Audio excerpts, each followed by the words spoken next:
지난 시간에 이어서 우리 요한복음 19장 예수님을 못 박는 망치 소리 가이사 외에는 우리에게 왕이 없나이다 라는 제목으로 두 번째 시간입니다.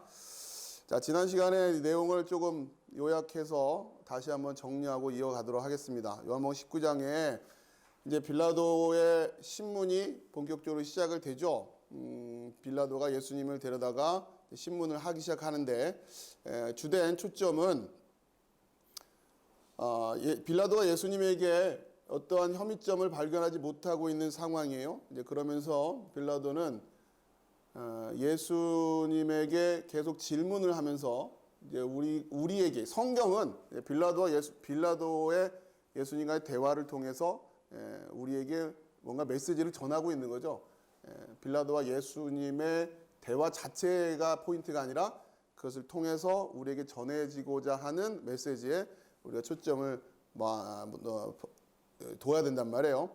자, 거기서 이제 우리가 9절이에요. 초점부터 얘기를 하면은 19장 9절에 다시 관정에 들어가서 예수께 말하되 너는 어디로부터냐 하되 예수께서 대답하여 주지 아니하시는지라. 이 질문이 우리에게는 중요했어요. 너는 어디로부터냐라고 하는. 자, 그러자 10절에 빌라도가 이르되 내게 말하지 아니하느냐 내가 너를 놓을 권한도 있고 십자가에 못 박을 권한도 있는 줄 알지 못하느냐. 11절에 예수께서 대답하시되 위에서 주지 아니하셨더라면 나를 해할 권한이 없었으리니. 자, 자료를 지난 거를 보면은 그러니까 어떠한 상황 속에서 지금 이 대화가 이루어지고 있는 건지를 우리가 이해를 해야 되는데 1차적으로 요한복음 19장의 전체적인 분위기는 여러분들이 요한복음 19장의 전체적인 분위기를 제공하고 있는 성경이 이사야 53장이었어요. 그렇죠? 이사야 53장을 우리가 쭉 읽어봤지만 그 내용이 정확하게 예수님이 지금 재판받으시고 순환당하시고 고난당하시고 조롱당하시고 하는 이 모든 모습을 그대로 예언하고 있는 장면이었단 말이에요. 자, 그렇기 때문에 지금 요한복음 19장 안에서 벌어지고 있는 상황, 사건, 또 대화 이런 모든 것들을 이 분위기를 이해를 한 상태에서 읽으라고 하는 거예요. 이 성경은 구약과 신약은 이런 관계로 기록되어 있는 내용들이 상당히 많습니다. 그러니까 이걸 놓치면 이 성경을 통일성 있게 이해하는데 문제가 생기기 시작하는 거예요. 자, 그러면 다시 1차적으로는 이사야 53장의 주제는 고난받는 메시아 이 주제예요. 그렇죠? 일단 고난받는 메시아라는 주제고 그 다음에 이사야 53장의 주제는 이거고 그럼 이 이사야 53장은 또 어디에서 들여다봐야 되냐면 이사야라고 하는 그렇죠? 너무 당연한 얘기죠. 이사야 53장은 이사야라고 하는 주제 속에서 이해해야 되는 거고 또 이사야는 선지서라고 하는 역할 속에서 또 구약이라는 역할 이렇게 계속 여러분들이 그 틀을 옮겨가면서 점점 큰 틀을 속에서 조망하려고 해야 된단 말이에요. 그러니까 여러분들이 성경을 공부한다라고 하는 이 주제는 계속해서 이 작업을 유기적으로 해 나가는 거예요. 그러니까 우리가 지난 수요일에 스크루테이프 편지를 읽으면서도 살펴봤지만 그 C.S. 루이스도 이런 문제를 지적을 했던 거죠. 목사들이 설교를 하는데 어느 날은 이런 주제로 설교했다가 어느 날은 이런 주제로 전혀 앞뒤가 안 맞는 그렇죠? 막 이런 식으로 이러니까 이제 신앙이 체계적으로 성장하지를 못한다고 하는 거죠. 그런 문제가 있는 것처럼 이렇게 지금 여러분이 보시려고 해야 됩니다. 자, 우선 여기서 초점 맞추면 이사야 53장의 고난받는 메시아라고 하는 이 모습. 그러니까 결국 요한복음 19장을 이란 사건을 경험한 사람들이 이사야 53장을 통해서 이 부분을 정확하게 이해하고 있고 이 메시아에 대한 소망을 정확하게 가지고 있었다고 하면 요한복음 19장의 상황을 당연히 이걸로 연결시킬 수 있어야 된단 말이에요. 그렇죠? 이런 주제들을 여러분이 잘 이해하셔야 되고 자, 그 다음에 이사야라고 하는 이 전체 주제 속에서 고난받는 메시아라고 하는 이 주제는 또 어떻게 이해해야 되느냐 이 53장의 주제라면 이사야 전체 주제 중에 하나 중요했던 것이 뭐냐면 절대적인 하나님의 주권이라고 하는 주제가 있었단 말이에요. 그렇죠? 절대적인 주권과 섭리라고 하는. 그 다음에 도우심 이런 거 다 연결되는 거예요. 그러니까 이사야가 활동하던 시절에 그 국제적인 정세 속에서 아수르가 막 강대해지고 그 다음에 이제 이사야가 목격한 것처럼 북이스라엘이 멸망하는 상황까지 경험하면서 어떻게 하라는 거예요? 애굽 같은 이런 거 의존하려고 하지 말고 하나님을 신뢰해라. 꿋꿋이 하나님을 신뢰해라. 이 주제가 결정적으로 있는 거죠. 그 신학적인 주제를 표현하고 있는 것이 남은 자라고 하는 거예요. 그렇죠? 이런 남은 자만이 결과적으로 순간순간에 어떤 스냅샷을 딱 찍었을 때는 이게 우리가 이해가 안 되는 장면들이 나올 수 있다는 얘기예요. 그러나 쭉 연결해 놓고 보면 결론은 하나님의 주권과 섭리 속에서 결국 승리하게 된다라고 하는, 그것을 신뢰하고 갈 수 있느냐, 그 여정 속에서 애굽을 의지하지 말고 끝끝내 하나님을 의지해라. 근데 그 과정 속에 우리가 선뜻 이해가 안 되는 상황들이 있을 수 있다고 하는 거죠. 그럼에도 불구하고 잠잠히 신뢰해라. 그게 지금 이사야의 주제였단 말이에요. 그럼 다시 이걸 가지고 해석해 보면 결국 메시아가 고난을 받는 이유는 뭐였냐? 그렇죠? 그러니까 이스라엘 사람들이 놓쳤던 게 이거란 말이에요. 메시아가 고난을 받은 이유가 뭐예요? 결국 메시아 역시 하나님의 절대적인 주권 아래서 순종했다. 절대적 순종. 의 모습으로 우리에게 오는 거예요. 메시아라고 해서 하나님의 절대적 주권과 섭리를 벗어날 수는 없잖아요. 그렇죠? 근데 이스라엘 사람들이 유대인들이 이해한 메시아는 그냥 슈퍼맨이었단 말이에요.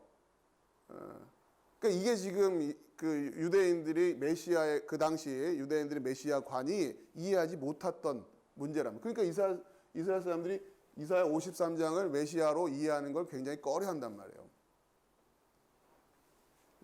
그러니까 잘 이해되시는 거죠? 그러니까 예수님께서 지금 이 모습을 우리에게 보여주고 계신단 말이에요. 고난을 왜 받아요? 왜? 이게 지금 이 모습이에요. 바로 이 절대적인 주권에 순종하는 모습으로 예수님이 우리에게 보여주시는 거란 말이에요. 그리고 이 절대적인 순종을 성취할 수 있는 분은 메시아밖에 없는 거예요. 우리가 할 수가 없단 말이에요. 그러니까 이 절대적 순종으로 이루신 그 예수님의 십자가의 의라고 하죠. 우리가 그냥 입버릇처럼 얘기하면 십자가의 공로 의지합니다 라고 하는 요 공로, 이걸 이제 공로라는 관점에서 해석하면 이렇게 된단 말이에요. 결국 절대적인 순종으로 말미암아 얻게 되는 그 의는 이 메시아로부터만 받을 수 있는 거야. 이분만 성취할 수 있는 거지 우리가 해낼 수 있는 게 아니란 말이에요. 그렇죠? 자, 이제 그래서 이 그림을 요한복음 19장 안에서 보여주고 있는 거예요. 그러니까 결국, 자, 그런데 지금 누구예요? 그 빌라도가 질문을 하죠.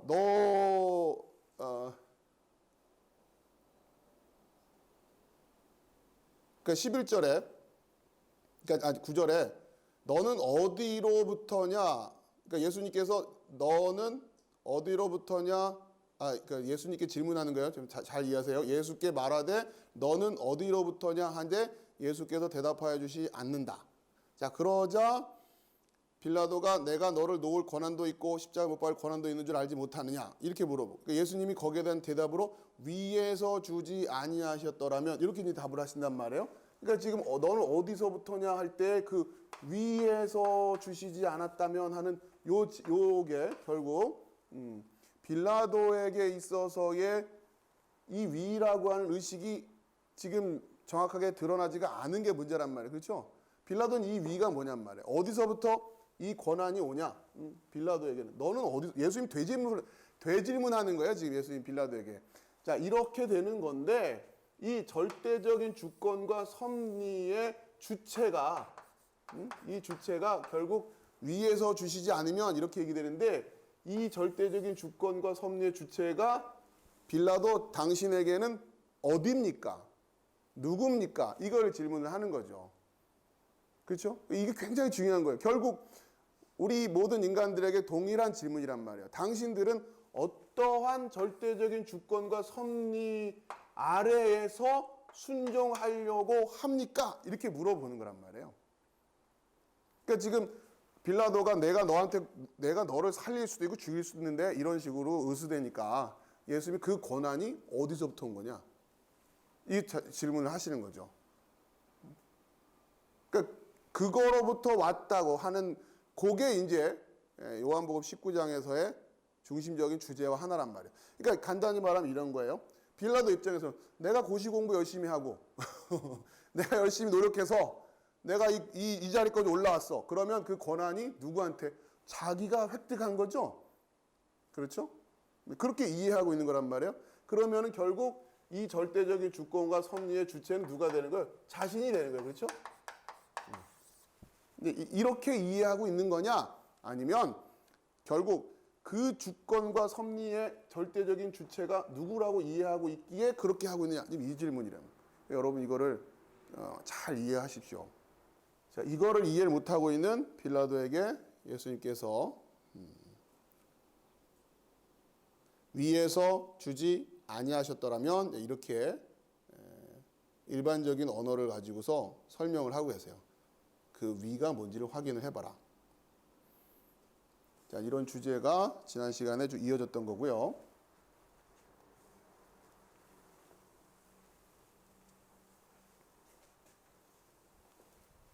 자, 계속 이어갈게요.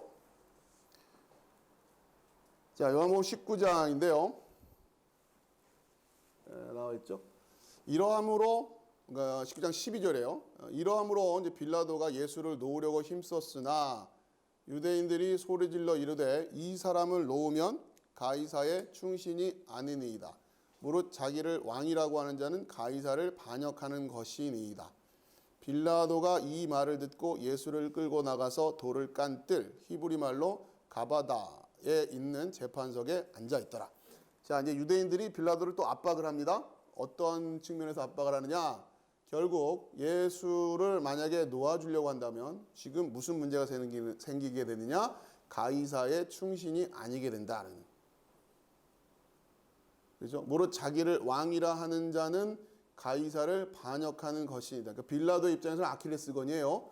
그러니까 이 청년 예수를 제대로 처리하지 않으면 당신은 가이사에게 반역을 하게 되는 것입니다. 이렇게 되는 거죠. 그러자 지금 이제 이러면서 이제 그 분위기가 전환이 되는데 결국 자연스럽게 예수님께서 너의 위는 무엇냐라는 질문에 지금 12절 이하에서 빌라도에게 있어서 절대적 권위 또 절대적인 섭리의 주체는 누가 되는 거예요?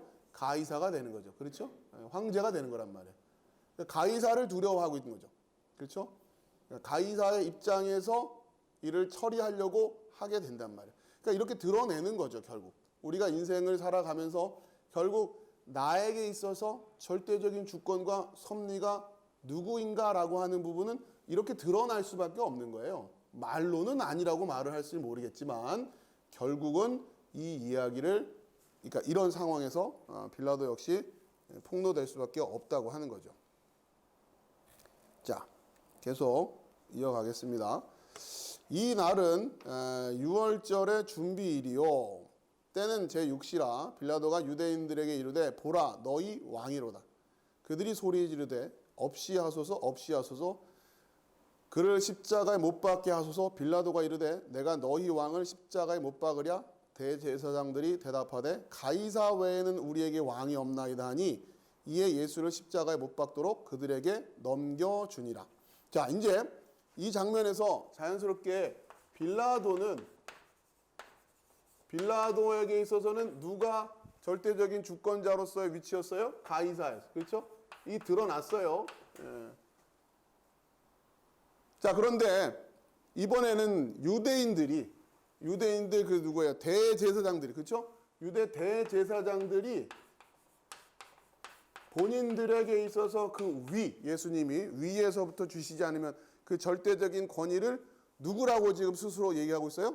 가이사 외에는 우리에게 왕이 없습니다. 이렇게 얘기하고 있잖아요. 이들도 역시 가이사가 바로 그 위로 그 권위라고 하는 거예요. 이해되세요? 예? 그러니까 이런 상황이 펼쳐지고 있는 거예요. 그러니까 그 절대적인 주권, 그분에게 나아가야 되는데 지금 이렇게 이걸 어떤 상황이라고 이해를 해야 되는 거죠. 대제사장들이 스스로 그렇게 얘기하고 있는 거 아니에요? 예, 빌라도야 상황이 그러니까 어쩔 수 없다고 하더라도 지금 대제사장들 입에서 이런 소리가 나온다고 하는 게 이게 말이 되느냐. 자, 우선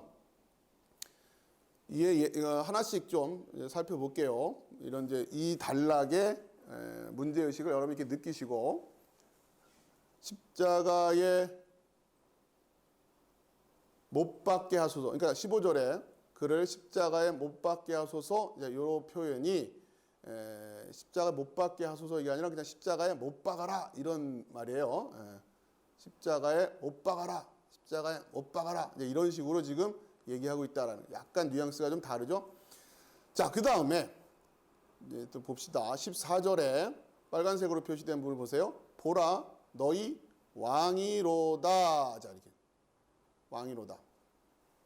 자, 그러면 너희 왕이다라고 해야 되는데 우리 왕이 잘 이해하세요. 너희 왕이로다라고 하는 대답 이 질문에다가 얘기하는 거에다가 이들이 우리에게 그러니까 우리 왕이 아닙니다 이렇게 대답을 안 하고 우리에게 왕이 없나이다. 가이사 외에는 우리에게 왕이 없나이다라고 대답을 했어요. 이게 그거인 것 같은데 굉장히 큰 차이가 있는 겁니다. 자, 잘 보세요. 너희 왕이다. 보라, 너희 왕이다. 했더니 이들이 뭐라고 대답했냐면은 가이사 외에는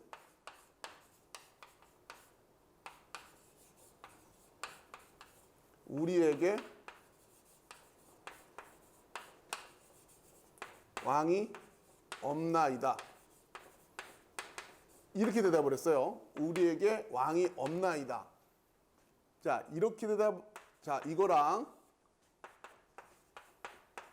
우리 왕이 아닙니다.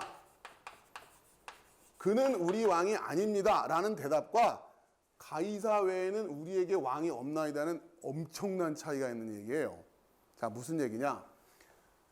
이자가 너희 왕이다 그러면 그러니까 여러분이 단순히 이들이 가이사에게 충성을 하고 하나님보다 가이사를 더 높이 지켜 세운다라고 하는 이런 차원뿐만 아니라 지금 어떤 의미가 있는 거냐면 이 너희 왕이다라고 한 이야기에 우리 왕이 아닙니다라고 하지 않고 우리에게 왕이 없나이다 이렇게 대답을 했다는 얘기는 자, 어떤 측면이냐면 우리 왕이 아닙니다. 자, 이 도끼가 네 도끼냐? 이렇게 물어볼 때 그 도끼는 제 도끼가 아닙니다. 이렇게 얘기를 할 때는 요거잖아요. 그렇죠? 우리 왕이 아닙니다. 그 도끼는 제 도끼가 아니다. 그러면 어떠한 가능성이 열려 있는 거예요? 또 다른 도끼가 있을 수 있다. 근데 그건 아니다. 이런 얘기죠. 근데 가이사 외에는 우리에게 왕이 없나이다라고 하는 얘기는 이 가이사는 이미 우리에게 이때 있는 황제고 이제 더 이상 우리한테는 왕이 있을 필요가 없다는 얘기예요. 그렇죠? 이 차이는 굉장히 큰 겁니다. 대제사장들이 이렇게 얘기했다고 하는 거는 자, 무슨 얘기냐? 자, 그러니까 우선 결론적으로 말씀드릴게요. 우리 왕이 아닙니다가 아니라 우리에게 왕이 없습니다라고 했다는 얘기는 어떤 의미냐면 하나님의 언약 백성으로서의 정체성을 포기 내지는 폐기해버리는 거예요. 내다버리는 거라고요. 이건 엄청난 차이가 있어요. 이 언약 백성으로서의 정체성 자체를 폐기해버렸다고. 이걸 대제사장들이. 자, 이제 그 얘기를 하나씩 설명을 해드릴게요. 자, 요한복음의 그러니까 복음서가 전체적으로 마찬가지지만 요한복음 안에서 예수님이 우리에게 가르쳐 주시려고 했던 이 복음서를 통해서 우리에게 가르쳐 주시려고 했던 주요한 주제 중에 하나가 뭐냐면 하나님의 나라예요. 하나님의 나라라고 하는 주제입니다. 자, 이거는 어디 가셔 보시냐면은 요한복음 초반에 있어요. 요한복음 3장. 일단 그 초반부터 보죠. 3장. 1장부터 봅시다. 요한복음 1장 11절.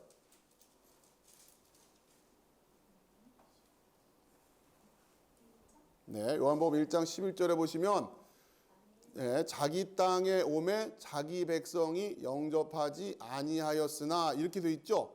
그러니까 지금 예수님이 그리스도가 이 땅에 오셨는데 자기 백성이 영접하지 않았다 이런 표현을 한다는 얘기는 누구로서 오신 거예요? 왕으로서. 그렇죠? 왕으로서 그리스도가 오셨는데 지금 백성들이 영접하지 않았다 이런 얘기를 합니다. 이분은 왕이시다라고 하는 얘기를 하려고 하는 거죠. 자, 우선 그러니까 이 주제가 복음서 전체적으로도 그렇고 요한복음 안에서도 굉장히 중요한 키워드예요. 자, 그 다음에 이번에는 3장 3절, 요한복음 3장 3절. 그러니까 니고데모와의 대화 속에서도 예수께서 대답하여 이르시되 진실로 진실로 내게 이르노니 사람이 거듭나지 아니하면 하나님의 나라를 볼 수 없느니라 그랬어요. 그렇죠? 여기서 이제 하나님의 나라라고 하는 주제가 선명하게 나타나는 거예요. 니고데모와의 대화 속에서 예수님이 지금 앞으로 우리에게 펼쳐 보여주실 사건의 핵심적인 주제는 뭐냐? 하나님의 나라 보는 거예요. 그렇죠? 하나님의 나라 보고 그 하나님의 나라 백성이 되어서 그 하나님의 나라에 거하는 거가 요한복음의 주제예요. 그걸 지금 니고데모한테 이야기하는 거예요. 그 이야기를 이해하려는데 유대인의 선생인 니고데모가 이해를 못해요. 왜 이해를 못해요? 거듭남이 뭔지 이해 못해서. 그렇죠? 그 주제죠. 거듭나지 아니하면이라고 그랬단 말이에요. 자, 그 거듭나야 보게 되는 하나님의 나라를 우리가 이제 지난번에 공부할 때 여러분 이거 배우셨죠? 거듭남을 어떻게 이해하라고요? 위로부터 나는 거. 그렇죠? 위로부터 나는데 그러니까 결국 거듭남은 어떤 이미지를 가지고 있는 거냐면 지금 시점에서부터 우리가 살고 있는 시점이 여기라면 그 이전을 계속 거슬러 올라가는 거야. 그러니까 위라고 하는 게 그러니까 예수님이 위에서부터 주시지 않으면 이런 얘기 하시잖아요. 지금 똑같은 얘기야 지금. 이게 지금 같이 이해가 되셔야죠. 그러니까 위에서 주지 않았다면 이런단 말이에요. 그러니까 거듭남이 위로부터 나다란 원어적으로 그런 의미였고 위로부터 난다는 게 이게 공간적으로 하늘 위 이런 의미도 있지만 이런 이미지가 우리에게 일상 용어 속에는 있잖아요. 그런 의미도 있지만 시간적으로 거슬러 올라가다라는 측면도 있다고 그랬죠. 이것을 우리의 근원을 살핀다 이렇게 얘기한단 말이에요. 그러니까 결국 거듭난 자는 어디까지 올라간 거예요? 그래서 그 끝에까지 올라가는 게 거듭남이에요. 그래서 요 끝자리가 되는 게 이 사람한테는 권위가 될 거란 말이에요. 여기서부터 출발하는 거니까. 그래서 거듭난 자들, 성경이 말하는 그 제대로 거듭난 자들은 이렇게 올라가서 결국 누굴 만나야 된다는 얘기예요? 하나님을 만나야 돼요. 태초에 하나님이 천지를 창조하시니라. 요한복음 1장 1절에도 태초에, 그렇죠? 그 태초를 만나야 된단 말이에요. 근데 지금 빌라도 같은 경우는 그 태초를 못 만난 거죠. 이 근원을 뭐로 이해하고 있는 거예요? 가이사로 이해하고 있는 거 아니에요? 가이사. 그렇죠? 이걸 그 근원이라고 생각한단 말이에요. 그럴 수는 없는 거 아니에요. 상식적으로. 가이사도 그러니까 그런 생각을 영적으로 못 하는 거 아닙니까, 지금. 그러니까 가이사를 근원으로 생각. 마찬가지예요. 공간적으로도 이걸 하늘나라 이렇게 생각한단 말이에요. 아무튼 공간적으로 생각하든 시간적으로 생각하든 거듭나야 볼 수 있는 하나님의 나라. 그렇죠? 이해가 되십니까? 근데 지금 마지막에 예수님이 십자가에 달리시면서 이 가르침을 다시 주시고 계시는 거란 말이에요. 그러니까 여러분들 지금 이런 것들이 체계적으로 잘 세워져 계시라고요. 그래서 설명할 수 있어야 돼요. 1차적으로는. 그래야 여러분에게 믿음이 될 수 있는 거예요. 설명할 수 있어야 돼요. 설명할 수 있는 걸로 끝나는 건 아니에요. 오해하지 마시고 설명할 수 있어야 되고 그래서 여러분이 끊임없이 묵상하셔야 되고 그래야 여러분이 삶의 어떤 처해 있는 순간에 어떻게 말을 하고 어떻게 행동해야 될지가 나타난단 말이에요. 그것에 대한 의식이 없으면 엉뚱한 생각들을 하고 엉뚱하게 살아가면서 가이사처럼 저렇게 빌라도처럼 저렇게 행동하고도 나는 하나님을 근원으로 두고 있는 사람이다라고 이해할 수 있다는 얘기예요. 끊임없이 요한복음 19장에서 예수님이 십자가를 지시기 직전에 그걸 보여주시는 거예요. 너희의 근원이 뭐냐? 너희가 절대적으로 순종해야 될 그 하나님을 너희 어떻게 거기까지 갔냐? 그리고 그 절대적인 순종의 모습으로 예수님이 그렇게 보여주시기는, 그렇죠? 메시아인 그분도 그분 앞에선 절대적인 순종으로 십자가를 지고 가시는 거잖아요. 자, 그 다음에 이제 3장 5절에도 같은 얘기죠. 3장 3절 그 얘기고, 요한복음 3장 5절 예수께서 대답하시되 진실로 진실로 내게 이르노니 사람이 물과 성령으로 나지 아니하면 하나님의 나라에 들어갈 수 없느니라. 자, 이게 이제 결국 이 거듭남은 원리적으로 이렇게 돼야 되는 건데, 이게 성취되려면 뭐가 필요하다? 물과 성령. 그렇죠? 말씀과 성령이란 뜻이에요. 예수님이 오셔서 우리에게 그 물을 주고 가시는 거예요. 간단히 말하면. 그죠? 그 물을 주고 가신단 말이에요. 그 이따가 19장 후반절에 또 나와요. 물을 주고 가시고, 그러면 그 물을 통해서 물을 지키고 있는 우리에게, 그렇죠? 그 물을 지키고 있는 우리에게 누가 오셔서? 성령이 오셔서, 그렇죠? 그 물을 생명으로 변화시켜 준단 말이에요. 그 물이 뭐로 바뀌어야? 포도주로 바뀌어야, 그렇게 그 물이 변화가 일어나야 혼인 잔치가 유효하게 진행될 수 있게 되는 거란 말이에요. 그러니까 그러한 상징으로 성경이 그려내고 있어요. 그러니까 1차적으로 여러분에게 뭐가 들려 있어야 돼요? 물은 있어야 될 거 아니에요. 그렇죠? 항아리 가득 채워가지고 들고 오는 물은 있어야 된단 말이에요. 그걸 말씀을 지킨다라고 하는 거라고 했죠. 지키고 있는 말씀이 없는데, 예, 지키고 있는 말, 그러니까 여러분 그걸 잘 이해하시란 말이에요. 말씀을 지킨다라고 하는 게. 성경은 그 원리를 가르쳐 주고 계신 책이에요. 어떻게 우리가 그렇게 될 수 있는가. 자, 그 다음에 다시 좀 정리가 되시죠? 자, 그 다음에 요 단락에서 확인해야 될 게 16절에 화면 보시면 됩니다.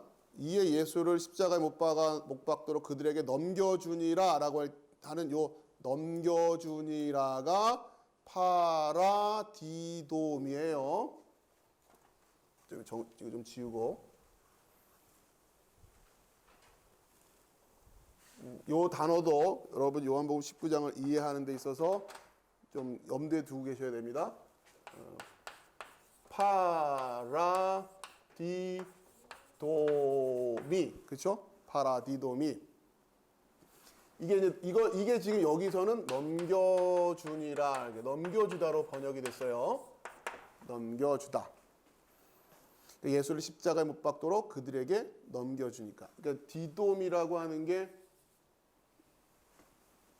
주어서 너희 것으로 해라라는 그런 의미라고 그랬죠. 주긴 주는데 주고선 너 거로 해라라고 하는 걸로, 파라라는 단어가 붙으면 조금 더 강조한다라는 의미로 이해하시면 된다고 그랬어요. 일단은. 자, 근데 요 단어와 관련해서 다시 요한복음 1장 11절 영접하지라는 단어. 자기 땅에 오매 자기 백성이 영접하지 아니하였다. 자, 이 영접하지 않았다라는 단어는 파라람바노예요. 파라람바노. 그러니까 지금 우리가 계속 배워왔던 람바노라는 단어, 이거는 취하다라는 뜻인데, 이거는 주다라는 뜻이고, 이거는 취하다라는 뜻인데, 내 것으로 하다는 뜻이에요. 뭐뭘 취했다 하잖아요, 그렇죠? 술 마시고 취했다, 그 취하다가 아니라 저거를 내 걸로 취했다, 그거랍니다. 그러니까 이건 이때 이 람바노라는 영어로 말하면 테이크에 해당되는 거예요. 테이크. 자, 그러니까 뭘 잡았다도 테이크고, 이럴 때, 자, 이 어감은 내 것으로 하기 위해서, 그러니까 취해서 내 것으로 했다, 그런 의미가 있단 말이에요. 그러니까 이거를 영접하다, 그렇죠? 요렇게 지금 번역을 한 겁니다. 그러니까 그러니까 왕이 이 땅에 오셨는데 백성들이 파라람바노를 하지 않았다네. 파라람바노 안 했다. 파라람바노 안 하고 지금 도리어 어떻게 하고 있는 거예요? 파라디돔이 빌라도에게 파라디돔이 했고, 막 이렇게 지금 하고 있는 거예요. 그렇죠? 빌라도는 또 이들에게 파라 디도미 하고 있고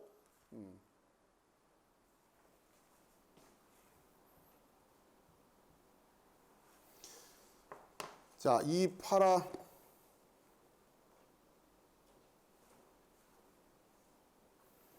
보시죠. 자, 이 파라디돔이 이게 넘겨주다라는 단어인데 이게 요한복음 18장 2절에서는 그곳은 가끔 예수께서 제자들과 모이시는 곳이므로 예수를 파는 유다도 그곳을 알더라 하는 요 예수를 판다라고 할 때도 파라디돔이라는 단어가 쓰이는 영접 넘겨주다라는 것도 있고 팔다라는 뜻도 있다. 이렇게 번역이 된 거예요. 그렇죠? 파라디돔이라는 원어를 가지고서 자 이제 다시 정리를 해볼게요. 여러분 일단 자료들을 이렇게 좀 축적해 놓으시고 그다음에 설교 시간에는 이런 이야기 좀 들으시고 그다음에 결국은 여러분이 시간을 내서 하나하나 곱씹으면서 여러분이 말씀을 지키시기 위한 그 시간들이 있어야 됩니다. 이 시간에 다 해결하려고 하지 마시고 열심히 필기해 놓으시고 제가 영상 또 올려드리니까 영상 보시면서 그러니까 지금 이제 화면으로 같이 하기 때문에 좀 보시기가 훨씬 좀 수월하실 거예요.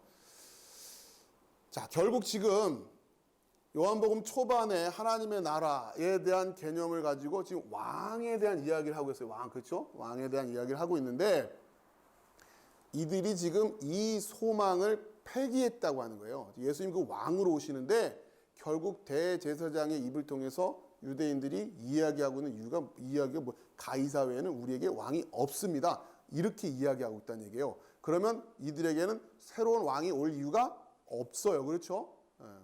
왕이 있는데 뭐하라. 그러니까 이들이 그렇게 우리는 새로 오실 왕을 기다리고 있습니다도 아니잖아요. 지금 이거 얼마나 어처구니 상황인지 아시겠어요?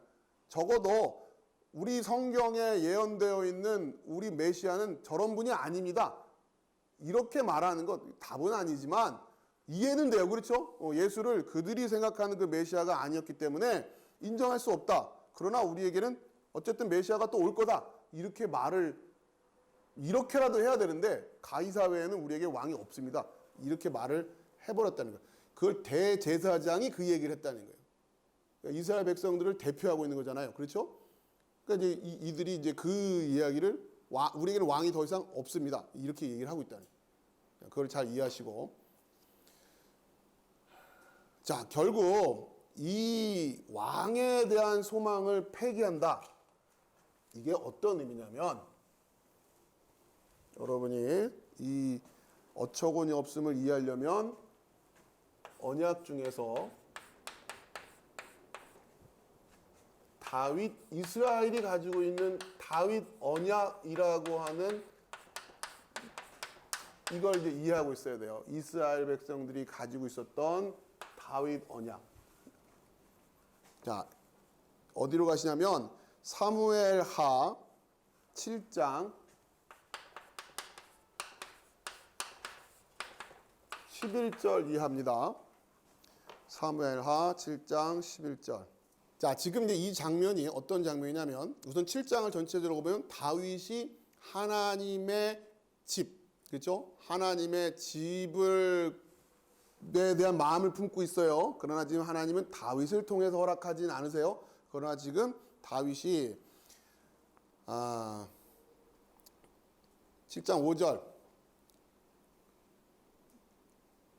이제 여호와께서 나단 선지자를 통해서 하시는 말씀이죠. 가서 내 종 다윗에게 말하기를 여호와께서 이와 같이 말씀하시되 내가 나를 위하여 내가 살 집을 건축하겠느냐. 내가 이스라엘 자손을 애굽에서 인도하여 내던 날부터 오늘까지 집에 살지 아니하고 장막과 성막 안에서 다녔나니 이스라엘 자손과 더불어 다니는 모든 곳에서 내가 내 백성 이스라엘을 먹이라고 명령한 이스라엘 어느 지파들 가운데 하나에게 내가 말하기를 너희가 어찌하여 나를 위하여 백향목 집을 건축하지 아니하였느냐고 말하였느냐. 그러므로 이제 내 종 다윗에게 이와 같이 말하라. 만군의 여호와께서 이와 같이 말씀하시기를 내가 너를 목장 곧 양을 따르는 데에서 데려다가 내 백성 이스라엘의 주권자로 삼고 하면서 지금 다윗의 언약이 이어지는데 그 언약에 대한 어떤 그 출발점이 된 이유가 뭐냐? 다윗이 지금 뭐에 대해서 묵상을 하고 고민을 했냐? 하나님의 집이죠. 그렇죠? 하나님의 집. 하나님의 집에 대해서 다윗이 묵상을 한 거예요. 여기에 대해서 지금 하나님이 다윗, 그 유명한 다윗 언약을 주세요. 이제 구체적으로 11절 보면 전에 내가 사사에게 명령하여 내 백성 이스라엘 다스리던 때와 같지 아니하게 하고 너를 모든 원수에게서 벗어나 편히 쉬게 하리라. 여호와가 또 내게 이르노니 여호와가 너를 위하여 집을 짓고 내 수완이 차서 내 조상들과 함께 누울 때에 내가 내 몸에서 날 내 씨를 내 뒤에 세워 그의 나라를 견고하게 하리라. 그는 내 이름을 위하여 집을 건축할 것이요 나는 그의 나라 왕위를 영원히 견고하게 하리라. 나는 그에게 아버지가 되고 그는 내게 아들이 되리니 그가 만일 죄를 범하면 내가 사람의 매와 인생의 채찍으로 징계하려 하려니와 내가 내 앞에서 물러나게 한 사울에게서 내 은총을 빼앗은 것처럼 그에게서 빼앗지는 아니하리라. 내 집과 내 나라가 내 앞에서 영원히 보존되고 내 왕위가 영원히 견고하리라 하셨다 하라. 이게 지금 유명한 다윗 언약이고요. 자, 이렇게 다윗의 왕위가 계속 영원할 것이다 라고 하는 이 언약을 바탕으로 한 그 소망, 그렇죠? 이 소망으로 이스라엘은 늘 언제나, 그러니까 지금 그 이전에 지금 예수님이 활동하시던 그 이전에 하스모니안 왕조가 서게 된 마카비 혁명도 그랬고 그들에게 있어서 언제나 그러한 그 믿음의 결단을 통한 행동을 할 수 있었던 이유가 바로 다윗의 언약을 통한 이 소망이었단 말이에요. 그러니까 그 왕이 지금도 계속 이어질 거다라고 하는 소망. 이게 유대인들로서의 정체성이란 말이에요. 사실은 지금도 유대인들은 이 왕을 기다리고 있는 거죠. 여전히. 그리고 복음서는 그 왕으로 예수가 지금 오신 거다 이 얘기를 하는 거고. 자, 그런데 지금 보세요. 바로 이 영원히 견고하리라. 그런데 그 왕이 누구라고 얘기하고 있는 거예요? 가이사 외에는 우리에게 왕이 없습니다. 이 소리를 대제사장들이 그 입으로 떠두고 있단 말이에요. 그러니까 결국 뭘 폐기해버린 거예요? 이거를 이걸 아예 끊어버리는 거란 말이에요. 그나마 유대인들이 정치적으로 독립도 하려고 하고 나라를 회복하려고 하고 하나님의 나라, 그러니까 다윗의 나라 이걸 회복하려고 했던 이유가 뭐냐면 바로 이 언약 때문이었는데 지금 누가 먼저 이 언약을 찢어버리고 있는 거예요? 대제사장 입술 통해서 자기들이 찢어버리고 있는 거예요. 예수를 십자가에 못 박는다고 하는 것이 그러한 사건이었다라고 하는 것을 보여주고 있는 거란 말이에요. 이해되시죠? 이게 어마어마한 지금 사건이에요, 지금. 다시 요한복음으로 넘어와서 17절부터 다시 볼게요. 자, 이에 예수를 십자가에 못 박도록 그들에게 넘겨주니라. 이 넘겨주는 장면이 계속 이제 그 이 단어가 요한복음 안에서 또 계속 중요한 위치에 때마다 이제 반복이 되고 있어요.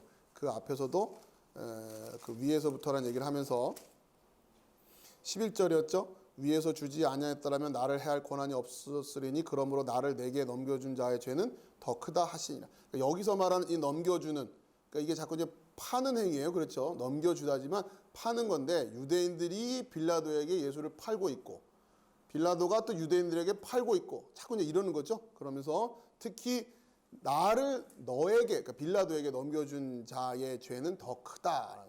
지난번에 설명했다시피 이들이 지금 하나님 이렇게 얘기하면서 그렇죠? 유대인들이 하나님을 말로는 가장 큰 권위, 그렇죠? 태초에 천지를 창조하신 그분으로 하나님을 가장 큰 권위라고 고백하면서 빌라도에게 문제를 해결하려고 넘겨주고 있는, 그렇죠?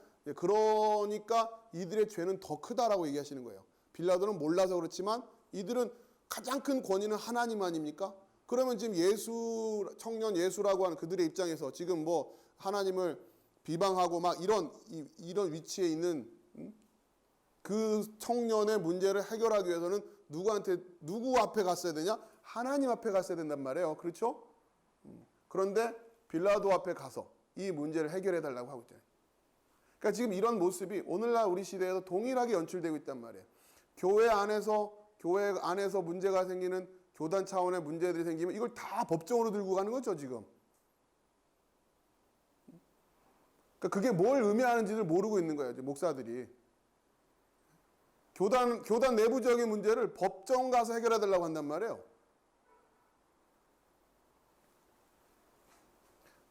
똑같은 상황들이 벌어지고 있는 거예요. 이유는 뭐냐? 정말 하나님의 나라를 위해서, 본인들의 교권을 위해서, 본인들의 그 명분은 교회를 위한다고 하죠. 명분은 이들도 하나님을 모독했다고 하면서 하고 있으니까. 그런데 지금 앞뒤가 안 맞고 있잖아요. 그렇죠? 누구보다도 하나님을 이름만 잘못 불러도 막 옷을 찢고 막 이러던 친구들이, 제가 지금 표현을 순화해서 친구들이라고 한 거예요. 이런 친구들이 가이사 외에는 우리에게 왕이 없습니다. 또 이런 소리 하고. 참 안타까운 상황이죠. 자, 아무튼 그런 일들이 오늘날에도 동일하게 반복되고 있다. 여러분들이 그 원인을 잘 볼 수 있어야 돼요.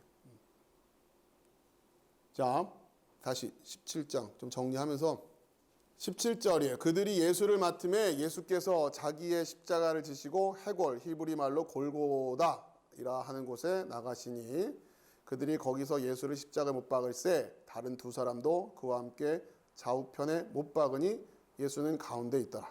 빌라도가 패를 써서 십자가 위에 붙이니 나사렛 예수 유대인의 왕이라 기록되었더라.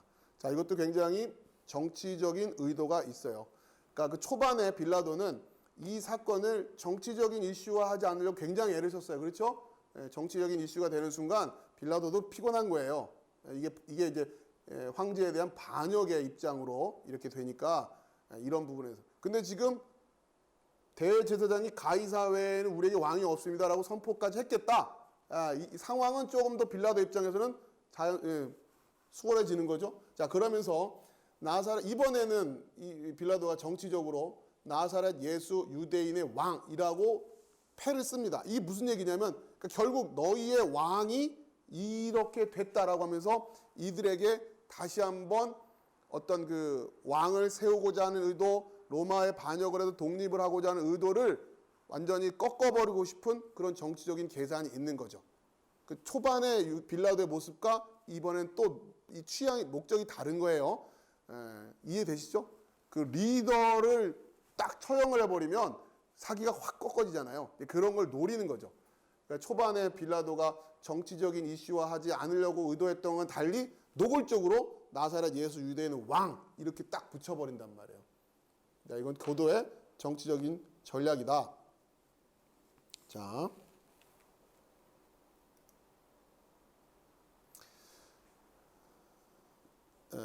그다음에 20절 예수께서 못 박히신 곳이 성에서 가까운 거로 많은 유대인이 이 패를 읽는데, 그러니까 그렇죠?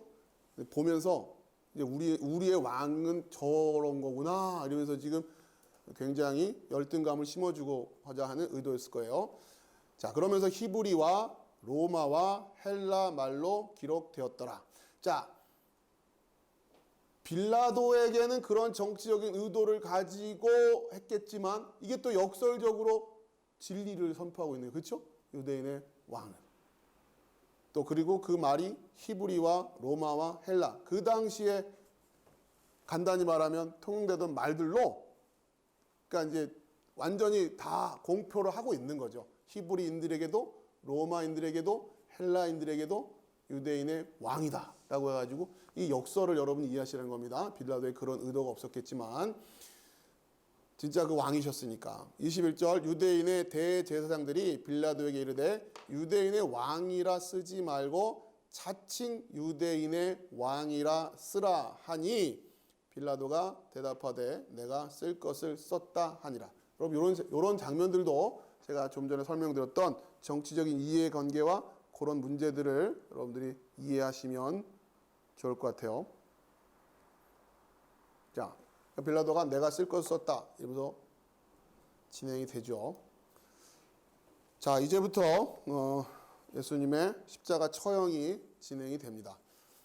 19장 23절 군인들이 예수를 십자가에 못 박고 그의 옷을 취하여 네 깃에 나눠 각각 한 깃씩 얻고 속옷도 취하니 이 속옷은 호지 아니하고 위에서부터 통으로 짠 것이라. 호지 않다라는 표현은 좀 어려운 표현인데 이렇게 조각조각을 연결하지 않았다 그런 의미로 생각하시면 됩니다. 그러니까 하나의 통으로 되어 있다는 이 통으로 짰다라는 이 의미는 제사장의 의복을 만드는 방식이었어요. 그러니까 이런 부분에서 예수님을 그 참 대제사장으로서의 이미지를 우리에게 지금 보여주시려고 하는.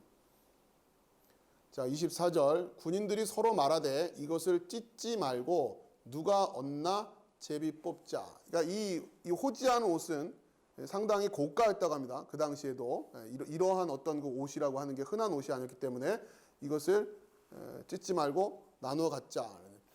군인들은 이제 간단히 말해서 상품 가치를 유지한 상태에서 자기들이 그러니까 이제 그 당시에 그 풍습이 이렇게 처형당하는 상황 속에서 그 처형받은 사람들이 소지하고 있던 거라든가 막 이런 거는 그 군인들이 그냥 약탈해 가고 하는 것이 그냥 허용되는 그러한 문화적인 풍습이 있었다고 해요. 자, 그러면서 이제 군인들이 나눠 갖자 하는데 이건 찢지 말자. 이렇게 제비 뽑자. 아니 이는 성경에 그들이 내 옷을 나누고 내 옷을 제비 뽑나이다 한 것을 응하게 하려 함이라 군인들은 이런 일을 하고. 자, 이게 무슨 얘기냐? 성경에 어쩌고저쩌고 한 것을 응하게 하려 합니다. 이 표현을 어떤 식으로 이해하시냐면 마찬가지예요. 이 장면을 보는 순간 뭐가 떠올라요. 그렇죠? 그게 바로 시편 22편 18절이라는 거예요. 그 성경이 연상되면서 이 사건을 그 성경의 주제와 관련해서 이해하라라고 하는 메시지예요. 그게 바로 시편 22편 18절이 내 겉옷을 나누며 속옷을 제비 뽑나이다. 이게 시편 22편 거기에 있다. 가보자고요. 시편 22편으로.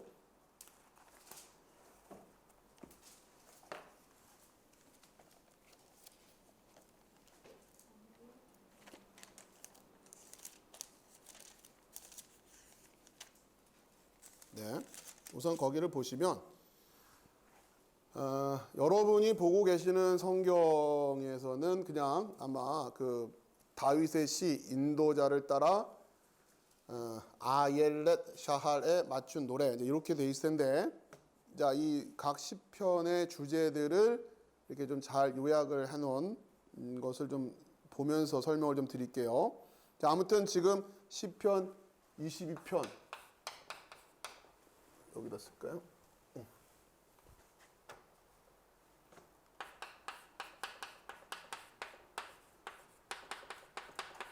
자, 이 주제를 연상하면서 이 상황을 이해하라 이런 메시지의 성경은. 자, 앞에 화면도 참고하시면서 보면 독일 성서공회의 성경은 이제 이 성경의 장 제목 같은 것들을 이제 우리하고는 또 좀 다른 패턴으로 해놨는데 좀 더 자세해요. 그래서 여러분에게 좀 소개를 해드리면 가운데 시편 22편이 있죠. 자, 이 시편 22편의 주제가 뭐냐? 의인의 순환과 영광이라고 하는 주제예요. 시편 22편이. 그래서 1절부터 21절까지가 의인의 순환에 대한 거라면 22절부터 마지막 31절까지가 영광입니다. 그 중에서 지금 시편 22편 11절이었죠? 아니요. 지금 잠깐만요. 18절.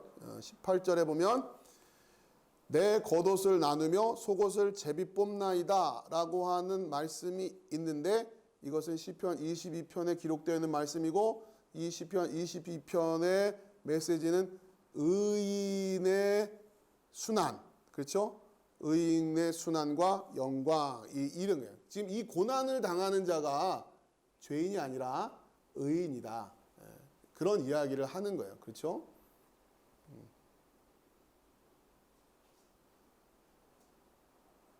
22편도 여러분 읽어보시면 예수님의 고난당하는 모습을 그대로 묘사하고 있다고 하는 걸 볼 수 있어요.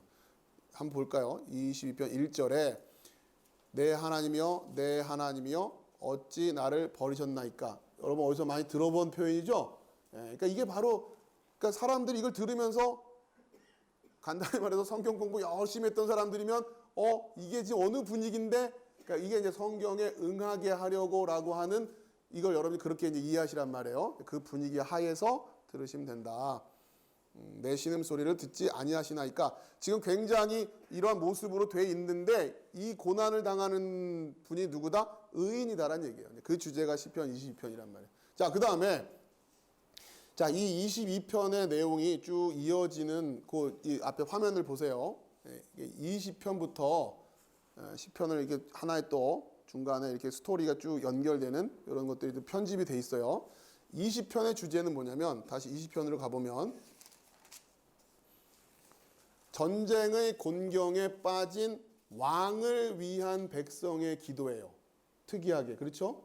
그러니까 무슨 얘기냐면 전쟁의 공경을 빠진 왕을 위한 백성이라는 것은 무슨 얘기냐면 이 나라가 지금 전쟁의 위기 가운데 있는 거예요. 자, 그 전쟁을 극복하기 위해서 왕은 전쟁을 해야 되죠. 그렇죠?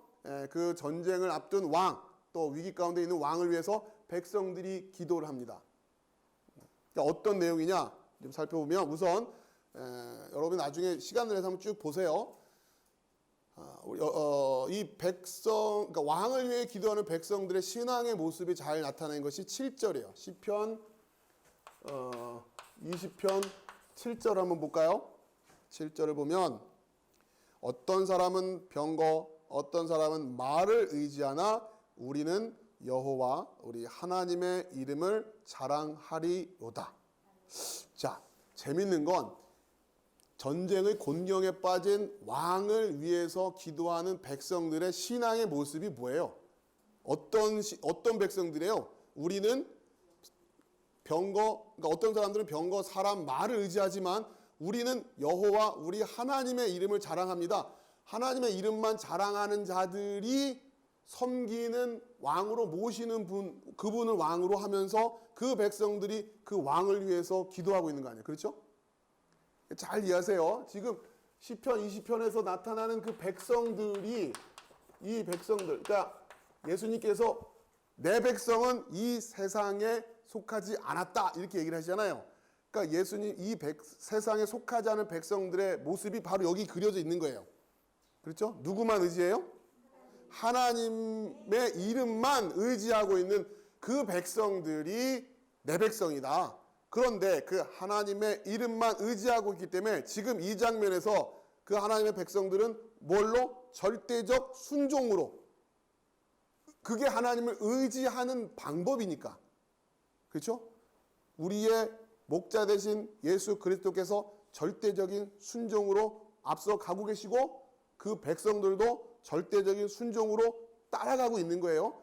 그러니까 그게 이 세상에 속하지 않은 백성이 왕을 섬기는 방법이고 왕을 위해서 기도하는 방법이란 말이에요. 여러분 이거를 잘 이해하세요. 이게 기독교 신앙의 하이라이트예요. 하이라이트. 이해되세요?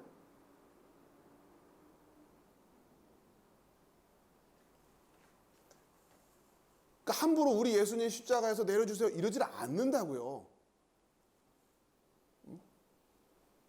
그러니까 우리가 고난주간 또 십자가 보면서 자꾸 그런 식의 마음을 불러일으키게끔 하는 거는 이거는 뭔가 잘못 가고 있는 거란 말이에요. 잘 이해하세요. 간단한 영성이 아닙니다. 이게 전쟁을 앞두고 있는데 우리가 지금 병거를 모았습니다. 예? 저희가 자원해서 도전하겠습니다. 뭐 막 이런 차원이 아니라 지금 말을 몇 필을 준비하겠습니다. 이런 게 아니라 그러니 왕이요 걱정 말고 나가서 싸우십시오. 이게 아니라 우리는 하나님 이름만을 의지합니다. 근데 왕의 입장에서도 답답하면 안 되잖아요. 아니 지금 전쟁을 앞두고 있는데 지금 백성들이 다 나와서 하는 얘기가 왕이시여 우리가 기도하겠습니다. 이러면 왕은 또 아니 말도 없이 뭐 하나 없이 나보고 나가 싸우라는 거야? 자기들은 기도만 하겠대. 여러분 잘 이해하세요. 이게 그렇게 그냥 값싼 헌신만 기도할게요 하면서 값싼 헌신으로 가는 게 아닙니다. 그걸 잘 이해하시란 말이에요. 그렇기 때문에 십자가까지 너끈히 질 수 있는 능력이 나오는 거예요. 그 절대적인 순종 때문에. 이런 백성들과 함께 전쟁하기에 이길 수 있는 거란 말이에요.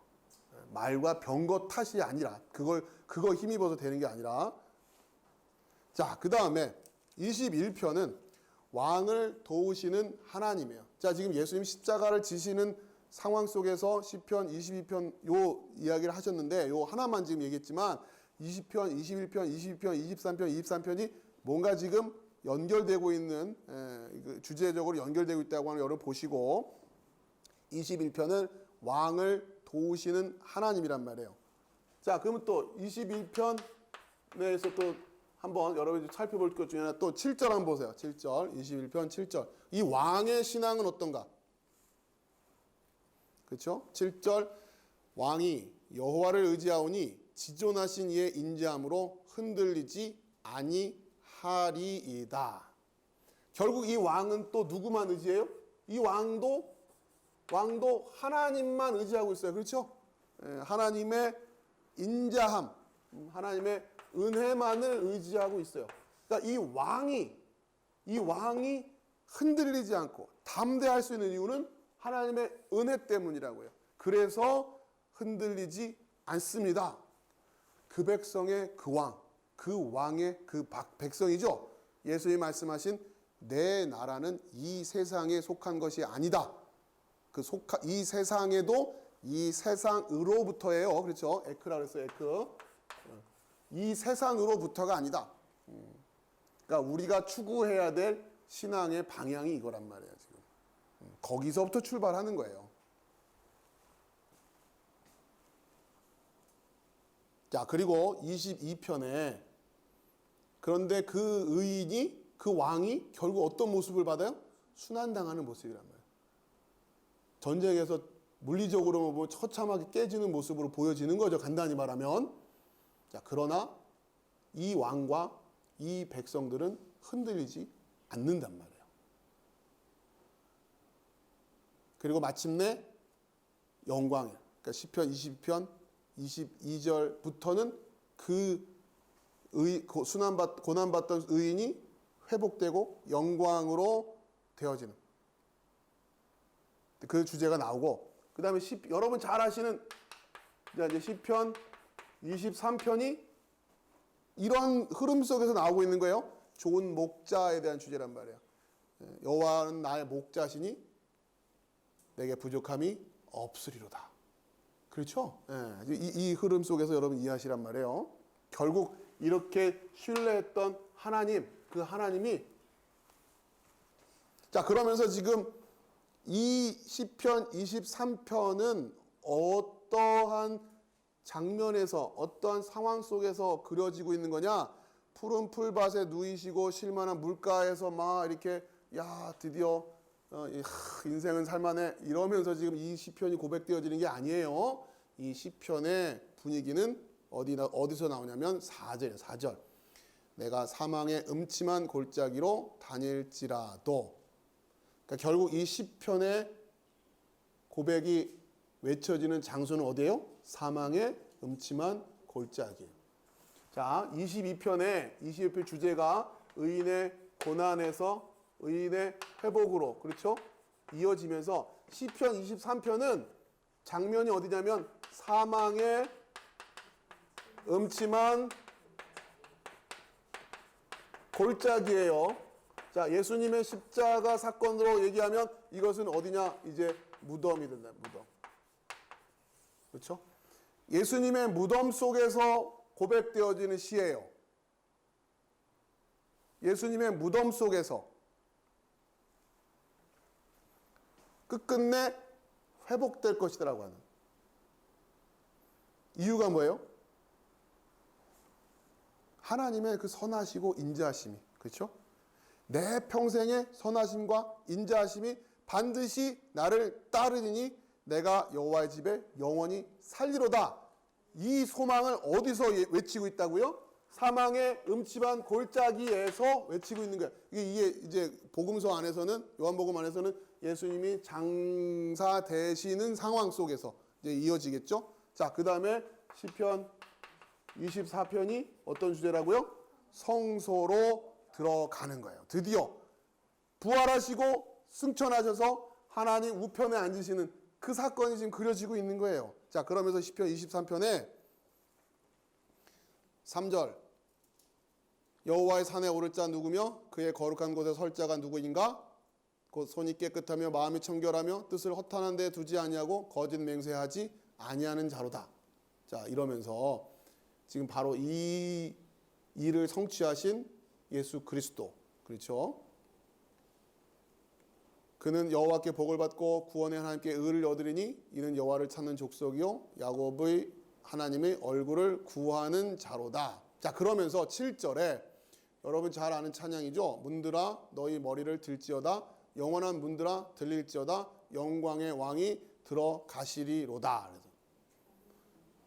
자, 이 7절의 찬양은 어떠한 스토리 라인을 가지고서 불러줘야 되는 거냐면 바로 이 사망의 음침한 골짜기에서 하나님의 은혜로 말미암아 부활한 성도들이 이제 하나님의 나라로 들어가기 위해서 하나님의 나라의 문에게 명령하는 거예요. 문들아 머리 들어라. 그렇죠? 일단 1차적으로 예수님이 이 문을 여셨어요. 첫 이 부활이 되셔서 이 문을 여셨어요. 그래서 문들아 머리 들어라 왕이 들어간다 이런 찬양을 하는 거란 말이에요. 엄청 감격스러운 찬양이죠. 여러분 이 스토리를 알고 이 흐름을 이해하고 이 찬양을 부르시면 감격을 이루 말할 수가 없어요. 대신에 반드시 이걸 피하려고 하지 마시란 말이에요. 사망의 음침한 골짜기라고 하는 것을. 푸른 초장만 기억하지 마시고.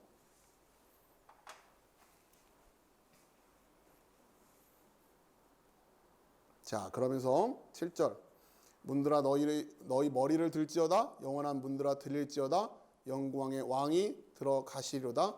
영광의 왕이 누구시냐? 강하고 능한 여호와시요 전쟁에 능한 여호와시로다. 문들아 너희 머리를 들지어다 영원한 문들아 들릴지어다 영광의 왕이 들어가시리로다. 영광의 왕이 누구시냐? 만군의 여호와께서 곧 영광의 왕이시로다. 셀라. 자, 이게 우리의 왕이고 유대인들은 이 왕을 기다리고 있어야 되는 거예요. 우리도 마찬가지고 우리에게는 그 왕이 이미 오신 거고 10분 양보해서 유대인들은 끝끝내 이 왕을 기다리고 있어야 되는 거 아닙니까? 근데 지금 대제사장들이 뭐라고 짓거리고 있는 거예요? 가이사 외에는 우리에게 왕이 없습니다.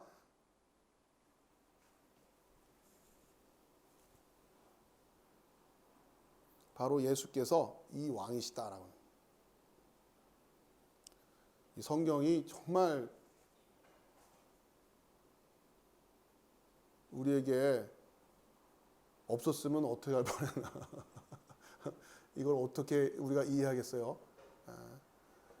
자, 아무튼 여러분 이 시편 20편부터 24편까지 자, 이 주제를 이해하시고 한번 다시 한번 묵상해 보시면 예수님이 고난 당하시는 장면과 십자가에 처형당하시고 장사되시고 부활하시는 모든 스토리가 이 안에 다 그려져 있는 것이고 지금 좀 전에 우리가 살펴본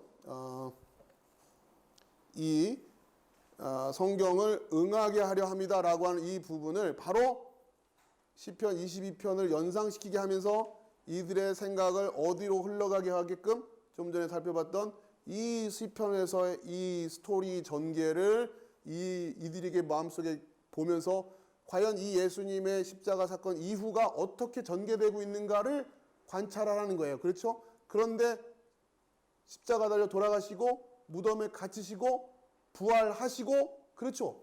정확하게 시편의 이야기가 그대로 예수님을 통해서 예수 그리스도를 통해서 성취되고 있는 걸 보여주고 있는 거죠.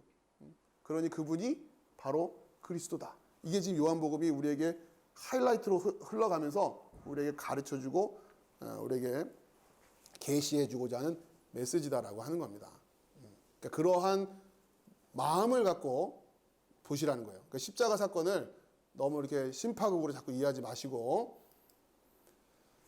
자, 그 다음에 예수의 십자가 곁에는 그 어머니와 이모와 글로바의 아내 마리아와 막달라 마리아가 섰는데 예수께서 자기의 어머니와 사랑하시는 제자가 곁에 서 있는 것을 보시고 자기 어머니께 말씀하시되 여자여 보소서 아들이니이다 하시고 또 그 제자에게 이르시되 보라 내 어머니라 하신데 그때부터 그 제자가 자기 집에 모시니라. 여러분 이 메시지 그대로 그냥 읽으셔도 어렵지는 않을 거예요. 또 이 부분에 대해서 어떻게 구체적으로 우리가 이해하고 있어야 될 부분이 뭐냐, 이렇게 좀 자료들도 제가 좀 찾아보고 했는데, 아무튼 초점이 되는 해석은 다양합니다. 저는 이 부분은 그냥 이렇게 담백하게 이 상황으로 여러분들이 보시고 여러분 나름대로 묵상하셔도 크게 문제가 되지는 않을 것 같아요. 자, 그 다음에 그 후에 예수께서 모든 일이 이미 이루어진 줄 아시고 성경을 응하게 하려 하사 이르시되 내가 목마르다 하시니, 또 마찬가지예요. 내가 목마르다 요 표현을 통해서 이들에게 또 어떤 성경이 연상돼야 돼요. 그게 뭐냐? 이제 그런 거예요. 거기 신포도주가 가득히 담긴 그릇이 있는지라 사람들이 신포도주를 적신 해면을 우슬초에 메어 예수의 입에 대니 예수께서 신포도주를 받으신 후에 이르시되 다 이루었다 하시고 머리를 숙이니 영혼이 떠나가시니라. 자, 우선 그러니까 시편 69편 21절도 그들이 쓸개를 나의 음식물로 주며 목마를 때에는 초를 마시게 하였사오니, 시편 69편도 주제가 무고하게 박해받는 자가 하나님께 도움을 구하는 기도라는 주제를 가지고 있는 시편에 들어와 있는 말씀이에요. 자, 그러면서 무고하게 박해를 받고 있다고 하는 것을 계속 지금 보는 이로 하여금, 또 이 말씀을 읽는 이로 하여금 계속 메시지를 전하고 있는 거죠. 예수님 무고하다. 그렇죠? 지금 살펴봤지만 로마 법상으로도 그렇고 유대 법상으로도 그렇고 예수님은 이런 고초를 당하실 분이 아니에요. 법으로 따져도 그렇다는 얘기예요. 자, 무고한 박해를 받는 자. 하나님께 그러니까 이게 이제 시편 69편 4절에 보면, 여러분들이 이거 좀 지우고, 이런 표현이 있어요. 69편 4절에 보면 까닭 없이 나를 미워하는 자가, 이렇게, 그렇죠? 까닭 없이 나를 미워하는 자가. 그러니까 지금 69편의 주제가 이겁니다. 그렇죠? 무고하게 박해를 받는.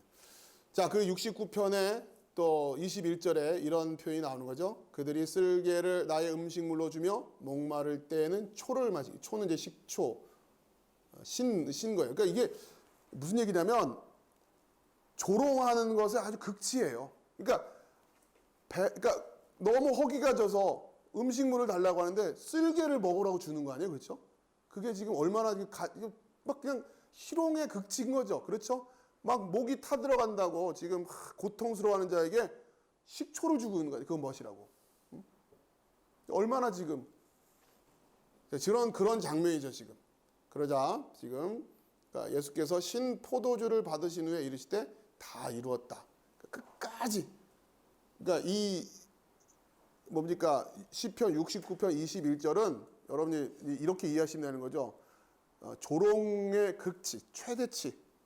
인간을 아주 희롱하고 조롱하는 최대치를 표현하고 있는 그런 표현이다. 그렇게 이해하시면 되고, 그 모든 끝까지 그 조롱을 다 받으시고 다 이루었다 하시고 머리를 숙이니 영원히 떠나가시니라.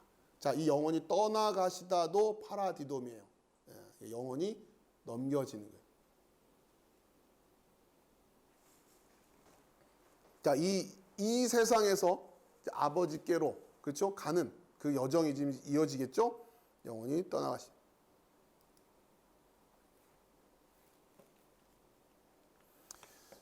자, 이날은 준비일이라 유대인들은 그 안식일이 큰 날이므로 그 안식일에 시체들을 십자가에 두지 아니하여 빌라도에게 그들의 다리를 꺾어 시체를 치워달라 하니, 군인들이 가서 예수와 함께 못 박힌 첫째 사람과 또 그 다른 사람의 다리를 꺾고 예수께 이르러서는 이미 죽으신 것을 보고 다리를 꺾지 아니하고 그중 한 군인이 창으로 옆구리를 찌르니 곧 피와 물이 나오더라.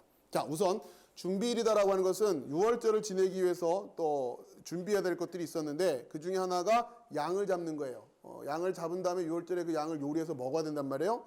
자, 그러니까 유월절 준비일과 그 다음 날이 안식, 그러니까 유월절과 안식일이 지금 공교롭게 절기상 겹친 거예요. 이렇게 뭐 우리식으로 말하면 음력처럼 막 날짜가 돌다 보면 어떤 때 딱 겹치잖아요.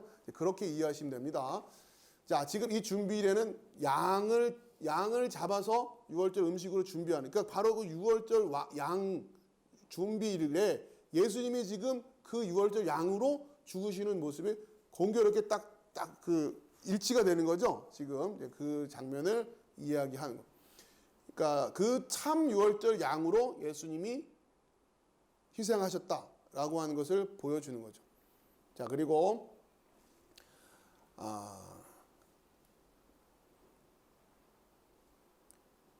이 6월절 율례에 출애굽기 12장 46절에 보면 한 집에서 먹되 그 고기를 조금도 집 밖으로 내지 말며 뼈도 꺾지 말지며, 6월절 양의 뼈를 꺾으면 안 돼요. 그러니까 그런 모습을 그대로 지금 그려주고 있는 예수님이 바로 그 6월절 양으로 오셨다. 그러니까 그 유대인들이 관정에 들어가지 않은 이유, 6월절 그 식사에 참여하기 위해서 부정해지지 않으려고 그랬는데 결국 이들은 진짜 6월절 양이신 예수님 이 6월절 잔치에 참여를 못하는 거죠.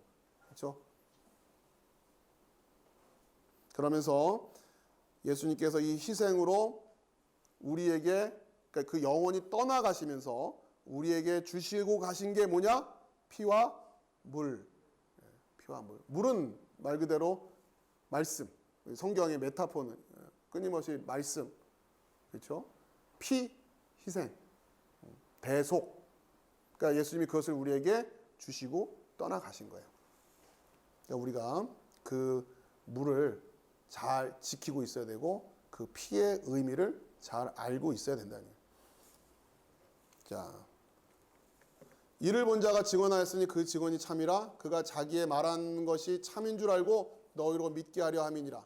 이 일이 일어나는 것은 그 뼈가 하나도 꺾이지 아니하리라 한 성경을 응하게 하려 함이라. 또 다른 성경에 그들이 그를 그 찌른 자를 보리라 하였느니라. 자, 여기서 그 초반에는 그 조금 전에 봤던 데서는 6월절 어린 양의 그 규례로서의 예수님이 성취됐다고 하는 것을 보여주시고, 자, 이번에는 또 약간 주제가 달라요. 자, 이제부터는 그러니까 그 뼈가 하나도 꺾이지 아니하리라는 성경을 응하게 하려 함이라. 요건 또 그 성경이 뭐냐? 이건 시편 34편 20절이에요. 그의 모든 뼈를 보호하시며 그 중에서 하나도 꺾이지 아니하도다. 그러니까 이제부터는 어떤 주제가 등장하기 시작하냐면 하나님의 보호하심이라고 하는. 그러니까 이 특히 시편 34편은 다윗이 아비멜렉 앞에서 미친 채 하다가 쫓겨나서 지은 시예요. 구사일생한 거예요. 간단히 말하면 하나님의 도우심 아니었으면 그 찰나적인 임기응변이 아니었으면 다윗이 살아날 수가 없는 장면이었단 말이에요. 근데 순간 다윗이 미친 척을 해가지고 살아난다고. 그러니까 하나님의 신묘한 섭리로 개입하심으로 다윗이 목숨을 부지하게 되는 거예요. 그러니까 그런 은혜에 대한 고백이거든요. 자, 바로 이제 예수님께서 다 이루시고 나서 이제부터는 하나님의 보호하심이라고 하는 것이 구체적으로 계시되기 시작하는 거예요. 그러면서 그 첫 번째가 그 뼈가 하나도 꺾이지 아니하였다고 하는. 자, 이러면서 지금 그러니까 지금 우리가 시편 20편에서 고난 받으시고 다시 그렇죠? 회복하시는 그 모습이 그려지는 장면이라고 여러분 생각하시면 됩니다. 이제 예수님에게는 하나님의 아들로서의 하나님의 구체적인 보호하심과 또 예우가 이제 하나씩 은혜로 보여지기 시작한단 말이에요. 자, 그 다음에 그 뼈가 꺾이지 않는다는 주제를 그렇게 이해하시면 되고, 아리마대 사람 요셉은 예수의 제자이나 유대인이 두려워 그것을 숨기더니 2일 후에 빌라도에게 예수의 시체를 가져가기를 구하며 빌라도가 허락하는지라. 이에 가서 예수의 시체를 가져가니라. 일찍이 예수께 밤에 찾아왔던 니고데모도 모략과 침향 섞은 것을 100리트라쯤 가지고 온지라. 이에 예수의 시체를 가져다가 유대인의 장례법대로 그 향품과 함께 세마포로 쌌더라. 자, 예수님의 처형 이후의 절차는 일반적인 죄수들의 시체를 처리하는 방식과는 달랐어요.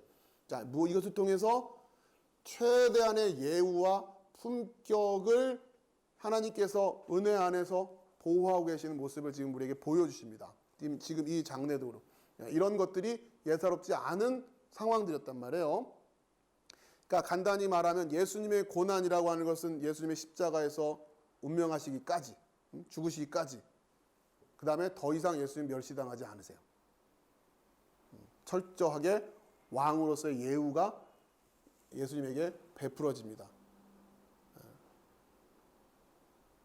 여러분이 그런 느낌으로 이걸 좀 보실 수 있어야 돼요.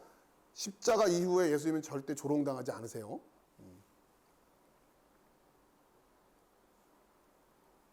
자, 마지막 예수께서 십자가에 못 박히신 곳에 동산이 있고 동산 안에 아직 사람을 장사한 일이 없는 새 무덤이 있는지라. 최고로 예우를 지금 갖춰서 예수님을 장례를 치르고 있는 거예요. 이날은 유대인의 준비일이요 또 무덤이 가까운 거로 예수를 거기 두니라. 자, 이렇게 해서 예수님의 십자가의 상황들을 우리가 말씀으로 한번 쭉 살펴봤고요. 여러분 아무튼 19장을 통해서 다시 한번 이 말씀들을 좀 이렇게 복기하면서 꼼꼼히 읽어보세요. 또 꼼꼼히 공부하시고 제가 표현력이 부족해서 다 전달을 못했기 때문에 여러분이 하나하나 말씀을 놓고 제가 하나의 타이틀로 이제 제시를 해드린 것을 놓고 여러분들이 나름대로 시편도 읽으시고 묵상도 하시면서 예수님의 십자가를 통해서 우리에게 가르쳐 주시려고 했던 것, 또 보여주시려고 했던 것이 무엇인가, 또 이 메시지 안에서 우리가 이 말씀 안에서 이해하고 있어야 될 것이 무엇인가를 여러분이 스스로 되새김질하면서 묵상하는 그런 시간들을 가지시기 바랍니다. 자, 이렇게 해서 요한복음 19장 마무리하겠습니다. 기도하겠습니다.